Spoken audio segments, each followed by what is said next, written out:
SSC ২৬ এর student যারা আছো, এতদিন কিছু পড়োনি। এই লাস্ট ২১ দিনে কি আসলে এ প্লাস পাওয়া বা গোল্ডেন এ প্লাস পাওয়া সম্ভব? প্রথমত তুমি এই ভিডিওটা দেখতেছো, আই এম জাজিং ইউ। এতদিন কেন পড়ো নাই? কিন্তু এতদিন পড়ি নাই, এটা হয় নাই, ওটা হয়নি। এটা চিন্তা করে টাইম ওয়েস্ট করার কোনো মানে হয় না। ২১ দিনে যেকোনো একটা হ্যাবিট ফর্ম করা যায়। এরকম একটা কোট আছে যে, "it takes 21 days to form a habit."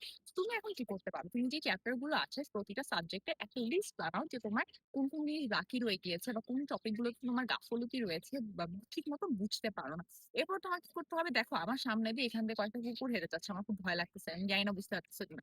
So আমাদেরও পড়ার ক্ষেত্রে একটা ভীতি কাজ করে। সো তোমার সহজ টপিকটা দিয়ে শুরু করো। করার পর যেই টপিক গুলোতে তোমার গ্যাপ রয়ে গিয়েছে সেটা টিচারের কাছ থেকে ভিডিও দেখতে হলে আমি বলব যে স্পেসিফিক ওই টপিকের উপর ভিডিও দেখো, বা অনেকগুলো ভিডিওতে টাইম স্ট্যাম্প দেওয়া থাকে। আমাদের ভিডিওগুলোতেও আছে। তুমি টাইম স্ট্যাম্প দিয়ে ভিডিওটা দেখে নিতে পারো। তাহলে টপিকটা ক্লিয়ার হয়ে গেল। এরপর তুমি কি করো? ওই টপিক থেকে বিগত বছরে কি প্রশ্ন এসেছে নিজে সলভ করার চেষ্টা করো। এবং নিজের রুটিনটা এমন ভাবে করো যাতে ডেইলি তোমার এটলিস্ট ৩ টা চ্যাপ্টার বা ৩ টা সাবজেক্ট পড়া হয়। এবং দেখবে যে, কারণ না হলে কি হয়, তুমি ভাবলে যে যুগকষটি শুধু পুরাটা একসাথে পড়বা।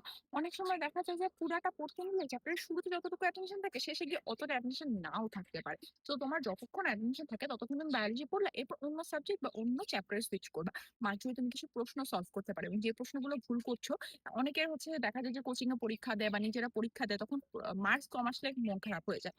মন খারাপ হওয়াটা স্বাভাবিক। বাট যে জিনিসগুলো ভুল আসতেছে, সেগুলো কিন্তু তোমার মেইন পরীক্ষায় ভুল করার চান্সেস কমে যাচ্ছে। সো এখন থেকে বেশি, বেশি প্রশ্ন সলভ করো, বা তুমি যদি কোথাও পরীক্ষা দাও, that's great as well. But নিজের টাইমটা ট্র্যাক রাখো। তোমার নিজের পড়ার সময় দিচ্ছ কিনা, নিজের সেলফ স্টাডি করতেছো কিনা। এবং যে এই চ্যাপ্টার গুলো, কোন চ্যাপ্টার না পড়ে যেও না যে এই ৩ টা চ্যাপ্টার পড়লেই তুমি সৃজনশীল কমন পাবা। এই জিনিসটা আমি আসলে প্রমোট করাটা অতটা প্রেফার করি না। কারণ দেখো, ওই চ্যাপ্টার থেকে যে আসবে না এটা কিন্তু কোনো সিওরিটি নেই। ওখান থেকে তো এমসিকিউ আসতে পারে। তাহলে তুমি এমসিকিউ ছেড়ে আসবা? সো চ্যাপ্টার গুলো ঠিকমতো পড়ো, বিগত বছরের প্রশ্ন দেখো, নিজের ভুলগুলো চেক করো এবং টাইমটা ট্র্যাক করো। তাহলে তোমার জন্য একটা ভালো রেজাল্ট করা এখনো পসিবল। এবং আরো কয়েকটা জিনিস বলা দরকার, সেটা হচ্ছে বায়োলজির ক্ষেত্রে ফিগার, ফিজিক্স এর ক্ষেত্রে ফর্মুলা গুলো, ম্যাথের ক্ষেত্রে কিছু সার্টেন ম্যাথ দেখবে বারবার বোর্ডে আসতেছে।